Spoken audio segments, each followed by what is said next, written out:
Hello students, आज हम discuss करेंगे about the chemical parameter of water, chemical quality parameter.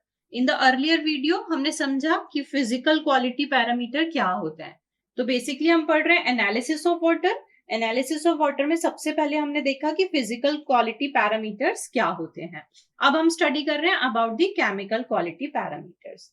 Chemical quality parameters means जब हम water को उसके सोर्स से कलेक्ट करते हैं, हम रॉ वाटर को कलेक्ट करते हैं एंड देन हमें उसे सप्लाई करना होता है on the public water distribution system. तो उसके पहले हमें चेक करना होता है कि उसकी केमिकल क्वालिटी कैसी है, लाइक उसमें कितना नाइट्रोजन कंटेंट है, उसमें कितना क्लोराइड कंटेंट है, कितना फ्लोराइड का कंटेंट अवेलेबल है। इन सारे पैरामीटर्स को ही हम कहते हैं केमिकल क्वालिटी पैरामीटर्स।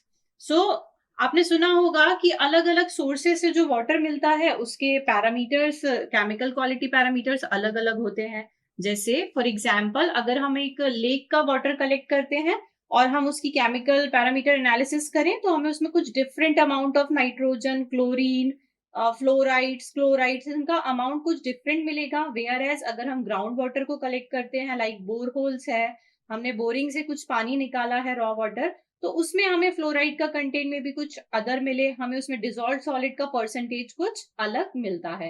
इसीलिए जब हम किसी भी वाटर को, रॉ वाटर को कलेक्ट करते हैं through the rivers, through the lakes, through the other medium, तो हम उसमें सबसे पहले केमिकल क्वालिटी पैरामीटर की एनालिसिस करते हैं। सो केमिकल क्वालिटी पैरामीटर्स में जो हमारा फर्स्ट पैरामीटर है that is total dissolve solids.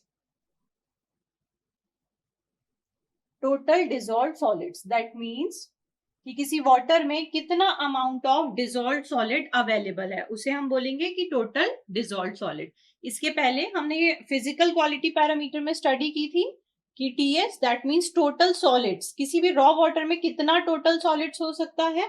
तो it will be a submission of dissolve solids plus suspended solid, मतलब पानी में जितने घुले हुए सॉलिड्स हैं प्लस जितने सस्पेंशन फॉर्म में सॉलिड्स हैं, इनका एडिशन, इनका समेशन क्या होता है, टोटल सॉलिड्स होता है। और हमने पढ़ा था कि जब हमें टोटल सॉलिड्स की क्वांटिटी डिटरमाइन करनी होती है या सस्पेंडेड सॉलिड्स की क्वांटिटी को डिटरमाइन करना होता है तो हम ग्रेविमेट्रिक एनालिसिस का यूज करते हैं, दैट इज ग्रेविमेट्रिक एनालिसिस। इस ग्रेविमेट्रिक एनालिसिस में हम क्या करते हैं, approx 1 litre of raw water हम लेंगे, देन उसको हम इवेपोरेट कराते हैं। उसके लिए हम टेम्परेचर फिक्स करते हैं, it is approximately equal to 104 degree centigrade. जब आप पानी को 104 डिग्री सेंटीग्रेड पर उबालेंगे तो क्या होगा, पानी इवेपोरेट हो जाएगा और जितना मटेरियल, जो सॉलिड्स हैं जो बैठ जाएंगे नीचे तली पर, और जितना सॉलिड आपको इवेपोरेशन के बाद टोटल मिलेगा उसे हम बोल देंगे कि इतना अमाउंट ऑफ टोटल सॉलिड या सस्पेंडेड सॉलिड इस वाटर में अवेलेबल था। उसी तरह एक फिल्टरेशन टेक्निक भी हम यूज करते हैं to determine the suspended solid, filtration. ये फिल्टरेशन टेक्निक में क्या होता है, एक फिल्टर पेपर होता है जिसका नाम होता है वॉटमैन फिल्टर पेपर, वर्ट्समैन 44 फिल्टर पेपर। इस फिल्टर पेपर की हेल्प से हम क्या करेंगे, वाटर को लेंगे, वाटर को इस फिल्टर पेपर से पास कराएंगे। तो ये फिल्टर पेपर क्या करेगा, जितने भी आपके सस्पेंशन फॉर्म में सॉलिड्स हैं हमको एब्जॉर्ब कर लेगा, उन्हें वहीं रोक देगा, रिमेनिंग वाटर हमारा नीचे कलेक्ट हो जाएगा। इस तरह से जो वाटर हमें मिलेगा उसको अगेन हम क्या करेंगे, इवेपोरेशन कराते हैं। इवेपोरेशन के बाद जो भी हमारा अमाउंट, रेसिड्यू अमाउंट होता है, उसे हम बोलते हैं कि इतना अमाउंट ऑफ सॉलिड हमारे वाटर में अवेलेबल था। हम बात करें परमिजिबल लिमिट की, डिजॉल्व सॉलिड्स की अगर हम बात करें तो डिजॉल्व सॉलिड हम कैसे कैलकुलेट कर सकते हैं, जितना आपके वाटर में टोटल सॉलिड्स आया है और जितना सस्पेंडेड सॉलिड है, इससे आप डिजॉल्व सॉलिड कैलकुलेट कर सकते हैं, that is DS. DS will be equal to total solids minus of suspended solid. तो यहां से आप ग्रेविमेट्रिक एनालिसिस के बाद डिजॉल्व सॉलिड का अमाउंट कैलकुलेट कर सकते हैं। अगर हम बात करें परमिजिबल लिमिट की, परमिजिबल लिमिट तो हमने डिस्कस किया था कि किसी भी वाटर में हमें जो भी कंटेंट अवेलेबल है लाइक टोटल सॉलिड्स अवेलेबल है या नाइट्रोजन कंटेंट अवेलेबल है या फ्लोराइड्स है, तो उसकी एक लिमिट होती है, या कोई भी फिजिकल पैरामीटर है तो उसकी भी एक लिमिट होती है जिसे हम कहते हैं परमिजिबल लिमिट। मतलब इस लिमिट तक अगर वाटर में टोटल सॉलिड्स अवेलेबल है तो हम उसे यूज के लिए या सप्लाई में प्रोवाइड कर सकते हैं। बट अगर इस लिमिट से एक्सीड कर जाता है तो हम क्या करते हैं, उसका ट्रीटमेंट करते हैं।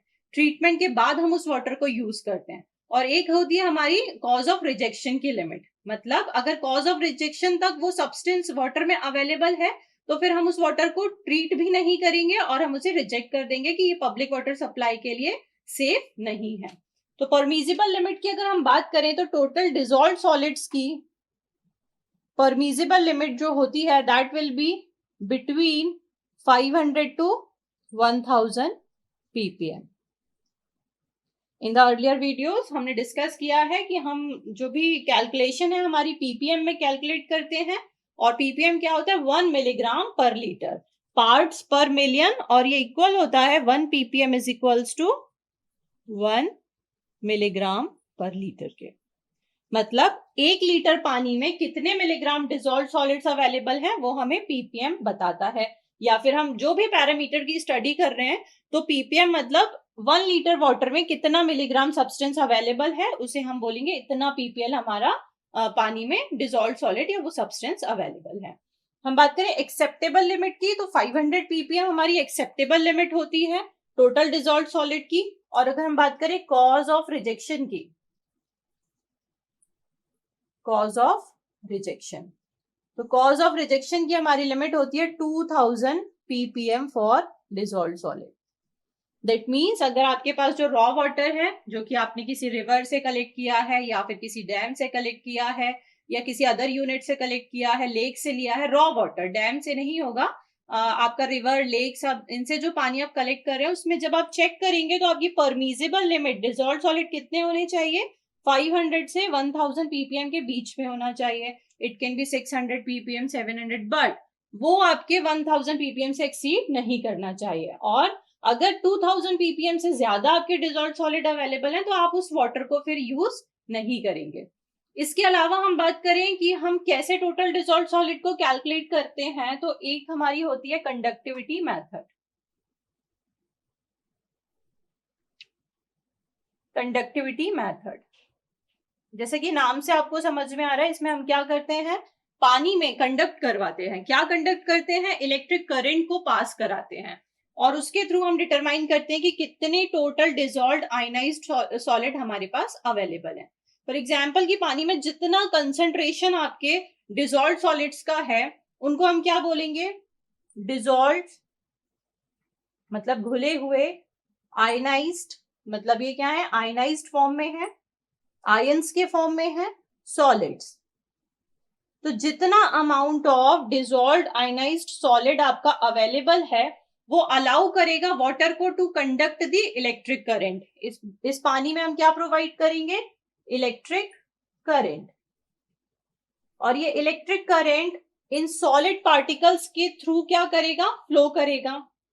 And this current will be measure using a conventional conductivity meter, जिसको हम कहते हैं total dissolved solid meter, TDS meter हम इसे कहते हैं, टीडीएस। तो ये जो इलेक्ट्रिक करंट है that will be flow through the water, और इसका मेजरमेंट हम कैसे करते हैं, using the conventional electric conductivity meter,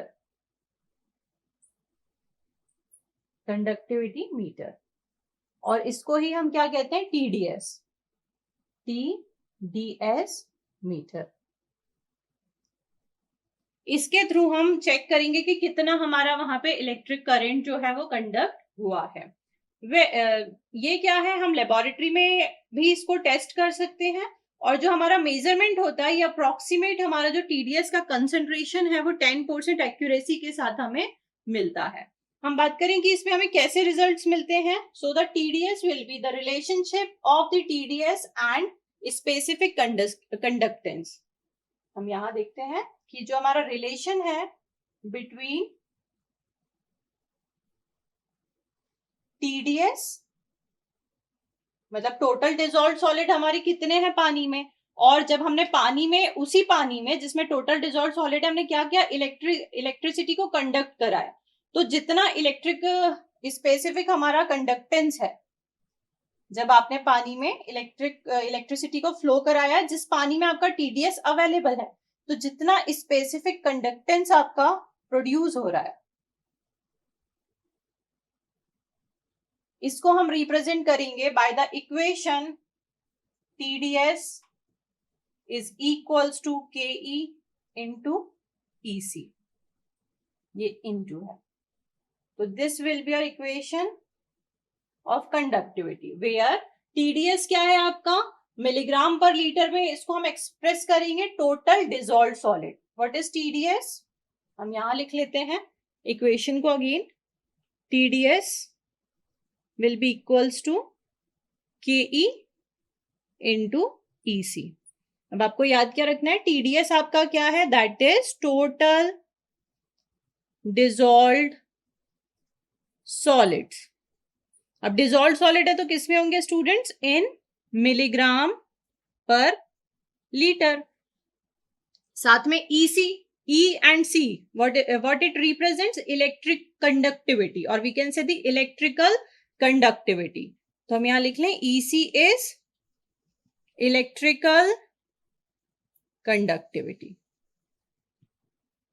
और इलेक्ट्रिकल कंडक्टिविटी हो रही है तो एक पर्टिकुलर टेम्परेचर में होगी, तो हम स्टैंडर्ड टेम्परेचर इस कंडक्टिविटी मेथड में मेंटेन करते हैं एट 25 डिग्री सेंटीग्रेड। एंड अभी आपका एक और बचा है KE। KE आपका क्या है, KE is, that is conversion factor, इसको हम बोलते हैं conversion factor. And this conversion factor, इसकी वैल्यू जो है वो वेरी करती है बिटवीन 0.55 टू 0.8। इस तरह से हम TDS मीटर का यूज करके, इस इक्वेशन का यूज करके किसी भी वाटर में कितने डिजॉल्व्ड आयनाइज्ड सॉलिड हैं इनका पता लगा सकते हैं। आपको ये जो वैल्यूज मिलेंगी, जो भी आपका रिजल्ट आएगा, that will be in milligram per litre, और वी कैन से कि वो आपका रिजल्ट क्या होगा इन PPM, पार्ट्स पर मिलियन में आपको इस फॉर्मूले से रिजल्ट मिलेगा। आपको ये फॉर्मूला याद रखना है। इन सम टाइम्स आपको कॉम्पिटिटिव एग्जाम में पूछ सकता है कि how you will measure the total dissolved solid through the conductivity method. तो आपको ये याद रखना है कि यहाँ पे जो कोफिशिएंट होता है दैट इज कन्वर्जन फैक्टर, जिसकी वैल्यू 0.55 से 0.8 के बीच वेरी करती है। और जब आपका रिजल्ट आ जाता है तो आप कहते हैं कि ये जो 1 ppm इंडिकेट हमारा क्या कर रहा है, जितने भी ppm आपका कंडक्टिविटी आई है, टोटल डिजॉल्व्ड सॉलिड्स आए हैं, उनको आप बोलेंगे कि 1 ppm इंडिकेट कर रहा है 1 मिलीग्राम ऑफ डिजॉल्व्ड सॉलिड पर 1000 ग्राम ऑफ वाटर। जैसे मान लीजिए रिजल्ट आपका आया 1 ppm, तो 1 ppm क्या बता रहा है, that will represent 1 milligram of dissolved solid. किस में, तो ये आपका काय में आ रहे हैं, वाटर में आ रहे हैं। कितने वाटर में, तो 1000 grams we can say of water. तो इस तरह से हम कंडक्टिविटी मेथड से टोटल डिजॉल्व्ड सॉलिड कैलकुलेट करते हैं। In the next video we will discuss the more chemical parameters of the water. Thank you.